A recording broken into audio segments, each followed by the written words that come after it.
Halo semuanya, selamat datang kembali ke part 2 season 5 episode 1 podcast Siri, siaran bareng Komari.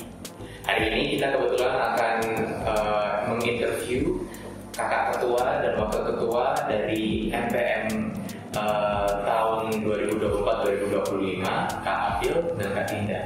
Silakan introduce yourself, Kak Abil dulu. Oke, terima kasih teman-teman dari Komai telah mengundang kita. Kenalkan, nama aku Muhammad Abdillah, bisa dipanggil Abil.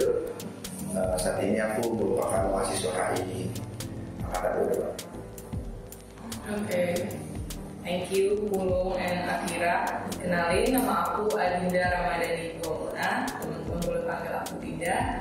Sekarang sama kayak Abil, aku juga mahasiswa 1 HI angkatan 2022 dan sekarang lagi menjadi wakil ketua MPM-nya Abil. Baik. Oke, kalau begitu mari kita mulai aja dengan interviewnya ya. Jadi, aku agak mau tanya nih Kak. Jadi sebelum jadi ketua dan wakil, pastinya kan kita semua kayak mulai dari awal ya, dari maba gitu, dan dari kayak misalnya mulai dari Komari dulu atau dari organisasi lain. Kalau berarti boleh cerita nggak Kak, pengalaman pertama misalnya masuk Komari atau masuk HI itu kayak gimana, dan apakah ada yang berkesan, pengalaman yang berkesan? Kita mau cerita dari Kita cerita itu dulu. Boleh. Misalnya pengalaman kan. ya. Oke, cek the story. Jadi pertama-tamanya tuh gue sama Abil itu sama-sama gabut ya. Kita tuh sama-sama gabut, nggak join Komahi dan nggak ada di Dema, dan jadi udah kayak kepentingan kita cuma kepentingan akademik aja di kelas. Tapi itu sebenarnya bikin kita agak disconnected aja dan agak jauh sama rekan-rekan lain di HI gitu. Terus waktu liburan semester 1 menuju semester 2 itu kita bikin server Minecraft. Kita bikin server Minecraft dan di situ kita sering main sama teman kita yang namanya Andy. Lalu Andy tuh nanya kan kayak, lu berdua tuh gabut banget apa ya? Terus kayak, iya sih, terus kayak dia nawarin ke kita, lu berdua mau masuk MPM nggak? Lagi ada nyari ini anggota buat masuk MPM. Terus Andy bilang kan, tapi stigmatisasi around MPM at the time tuh yang masih kayak ya biasa aja, MPM kurang berguna, bahkan isunya waktu itu adalah MPM mau dibubarin. Nah, terus ya udah, aku sama lu kayak ya udahlah, let's just give it a go gitu. Terus aku tuh sebenarnya agak berjanji gitu sama Andy buat kayak I'll prove you wrong. I'll prove you wrong. Gue bakal bikin MPM berfungsi, berguna dan gak jadi dibubarin. Terus ya udah, dari situ kita langsung di reach out sama Kak Raihan Ribunda. Terus kita kayak oke, shout out to Raihan. Kita mau masuk MPM. And dari situ kita jadi observer dulu sih. Aku dulu observernya Ika dan Abil dulu observernya Cine. Iya. Kalau aku berarti sama ya, kurang lebih ya, sendiri. Yang paling tambahannya itu adalah awalnya kita sangat sejujurnya sangat kurang tahu mengenai organisasi yang ada dalam hubungan internasional ini. Karena kebetulan aku juga dulu nggak ikut PPSNB yang jurusan, jadi kurang tahu sebenarnya Komai itu opernya kapan. Jadi pada dasarnya emang clueless gitu kan. Cuma gara-gara itu kita mungkin juga terpanggil ya untuk mencari sebuah organisasi yang mungkin bisa menjadi fondasi bagi kita untuk lebih mengenal HI ini. Dan kebetulan tadi ada Edi yang mengajar, dan kebetulan aku juga dulu SMA EPK. Dan aku melihat sebenarnya ini tupoksinya lumayan mirip lah dengan EPK.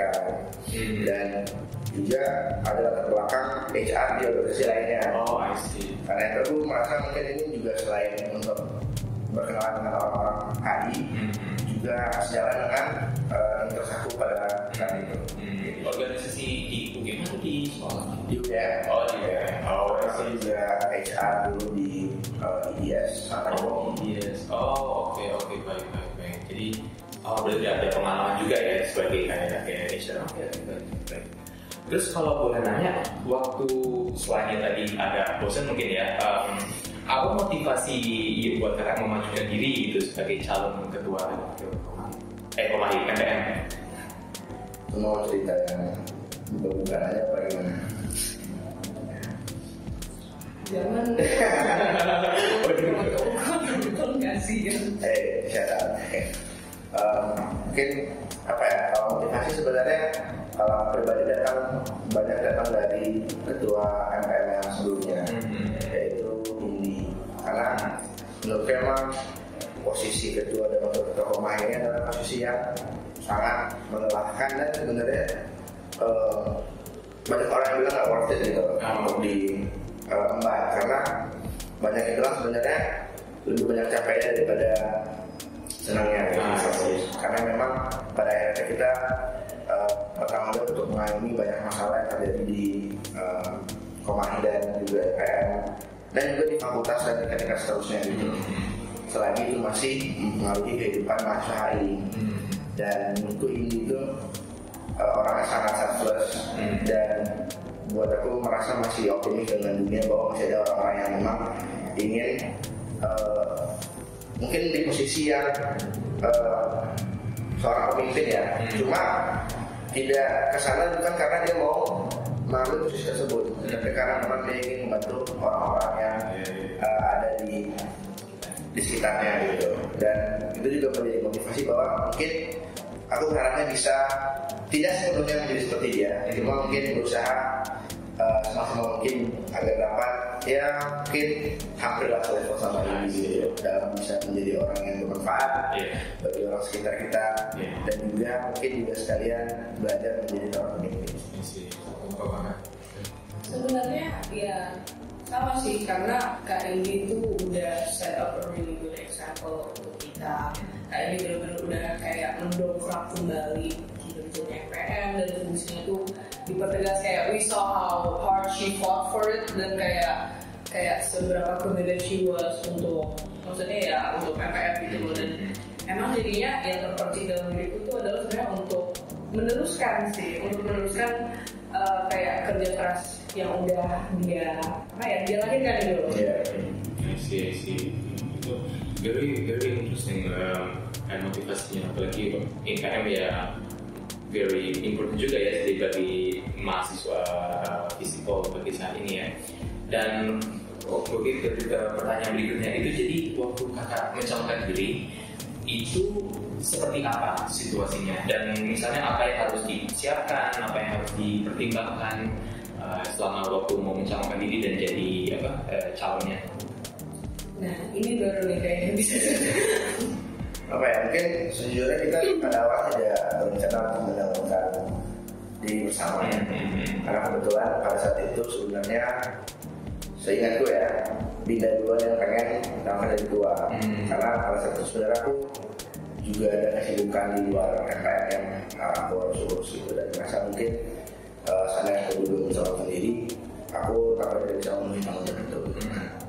Cuma pada saat itu kita tahu ada pergerakan ya soal pemilu Komahi, dimana kita pada akhirnya melihat kemenangan kota kosong yang mungkin juga menyebabkan beberapa diskursus mengenai mungkin kelanjutan MPM juga gitu. Dan karena itu kita pada akhirnya konsolidasi ya, daripada kita pada akhirnya maju perlawanan, sebenarnya kita menyatukan kekuatan lah ya, biar kita pada akhirnya juga tidak menekankan suksesi dari Komahi dan MPM juga gitu. Dan mungkin aku juga melihat persiapannya sendiri kita nggak terlalu lama sih sebenarnya, karena pada akhirnya kita tidak banyak membuat inovasi baru sebenarnya, karena kalau kita tuh lebih kepada mempertahankan apa yang sudah diwariskan kepada kita dari Indi dan Muhib, di mana kita itu sudah sangat bagus dan memang sekarang itu pada evaluasi apa sudah ada. Tidak itu. Tantangannya, tapi aku ngingetnya sih. Ya, toleransi. Iya, tantangannya itu susah guys, karena Abdul tuh orangnya keras kepala banget ya.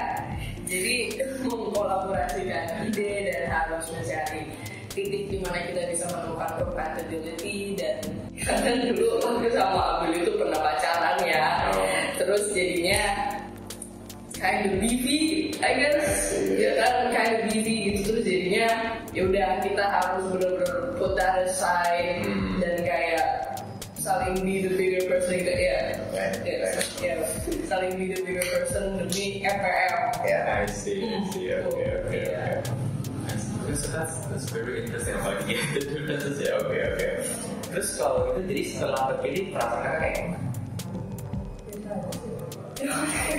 Kayak apa ya, excited ya, tapi kayak apa ya, people see political roles as like infinity stones, I guess ya, nggak tahu, tapi kayak I don't really see this as that. Kalau lu gimana? Karena kayak lebih keseneng sih, karena aku menemukan banyak banget kesenangan selama ada di FPM, dan tentunya juga karena kita bisa mendampingi Faik dan Faiza juga. Jadi itu aku ekstra senang buat bisa kayak ngebantu mereka. Dan maksudnya kayak kalau buat aku pribadi tuh being in a position of kayak ketua ataupun wakil ketua itu, ini maksudnya dari aku juga kayak ini bukan about controlling people, tapi it's about serving people.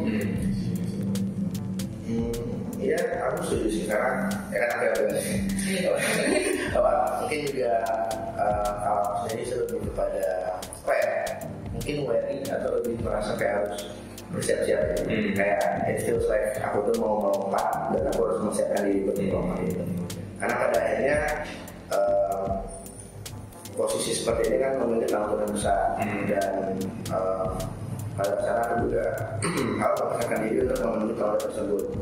Terutama di saat kita juga memiliki ketua dan ketua sebelumnya yang sangat baik dalam tugasnya, dan menurutku juga mereka juga dulu belajar selagi juga sebagai ketua gitu. Dan kita pun sekarang juga seperti itu, dimana kita we don't fully know what we're doing sebenarnya. Cuma ya kita punya pengalaman di FPM, kita mau belajar, dan ya bahagia itu tentu saja nanti dicampuri dengan perasaan was-was sebenarnya. Apakah kita bisa tanggung jawab dengan sebaik-baiknya, tapi itu juga menjadi motivasi bagi kita untuk selalu aware sama surrounding, dan juga selalu mendengar gitu saran, kritikan dari teman-teman. Oke, jadi karena sekarang udah kurang lebih setengah jalan ya buat dari itu, kita akan main game sebentar buat main seru-seru aja ya.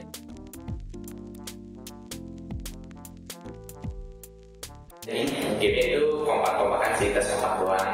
Jadi nanti aku bakal bilang 2 hal yang akan ada di visit, terus nanti kakak harus jawab. Jadi kalau jawabannya sama berarti kompak gitu nanti.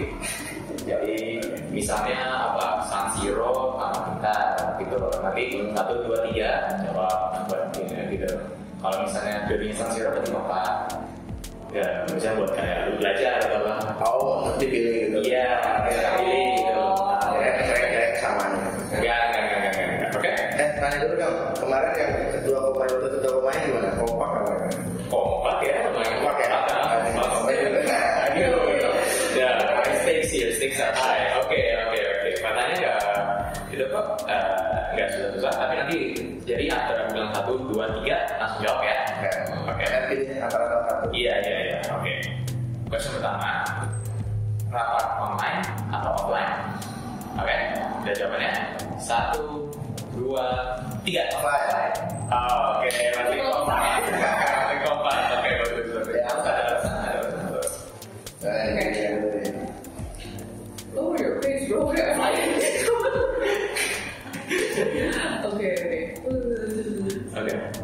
Udah. Oke, yang kedua ya. Makan di Bonbin atau makan di Visi Point? Oke. 1, 2, 3 Visi Point. Oke, baik. Masih kompak. Bagus. Oke. Ini yang ketiga. Tadi aku coba nanya, kalau nongkrong mendingan di San Siro atau di Kampung Kita? Oke. 1, 2, 3 San Siro. Oke, bagus. Masih kompak ya. Itu sama tadi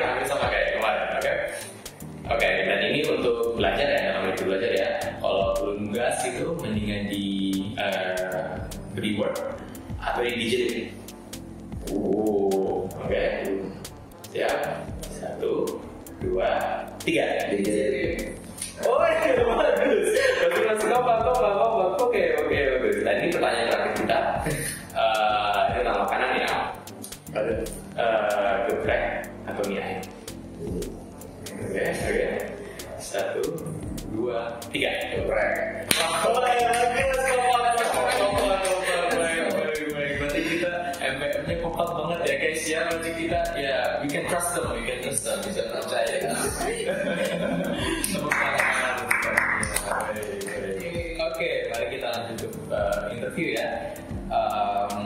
Jadi kakak sendiri program atau agenda apa yang mau dijalankan selama jabatan kakak, dan apakah ada kayak kegiatan yang mau difokuskan terlebih dulu? Mungkin aku mau dulu, nanti kalau ada kurang tambahan lanjutkan. Jadi kebetulan untuk FPM sendiri kita programnya hampir sama ya dengan tahun kemarin. Tentu saja kita sudah memiliki tupoksi yang jelas mengenai tugas kita, yaitu sebagai penyelenggara kegiatan kita seperti musyawarah dan juga nanti suksesi Komahi dan MPM juga.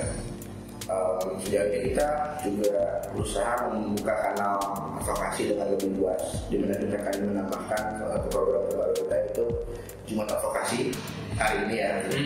Kita nanti akan mengirimkan form advokasi tiap minggunya bagi teman-teman yang memiliki masalah, baik dalam tingkat insidental atau pribadi gitu, maupun di tingkat departemen dan tingkat fakultas. Nanti kita akan meneruskan sesuai dengan keperluannya, di mana nanti kalau insidental itu akan merupakan urusannya Advo MPM sendiri, departemen kita akan meneruskan kepada departemen PDI, dan nanti fakultas kita akan meneruskannya kepada advokasi di rumah.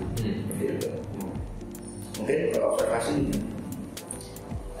iya sih, dan kalau untuk observasi kita sebenarnya melakukan kayak beberapa adjustment saja, kayak kita nggak merubah 100%, tapi adjustmentnya ini juga evaluasinya yang dari tahun lalu, karena fungsi observer itu bisa ditingkatkan lagi dan bisa lebih dipatulkan lagi gitu loh. Jadi bukan cuma untuk human progress tracker, tapi juga sebagai individu yang bisa maksudnya kayak bermanfaatkan. Maksudnya observer ini bisa membantu evaluasi dan bisa membantu juga dengan problem solving, dan jadi tempat kadis-kadis ini misal kalau mereka punya suatu keluhan, itu kita dari observer itu bisa membantu memproses kira-kira tindakannya harus gimana. Nggak yang berat-berat, maksudnya cuma yang kecil-kecil juga. Itu jadi tempat untuk mereka untuk kayak complain, I guess, tapi di tindakan sendiri. Nah, lalu lalu tambahannya adalah HIFORIA.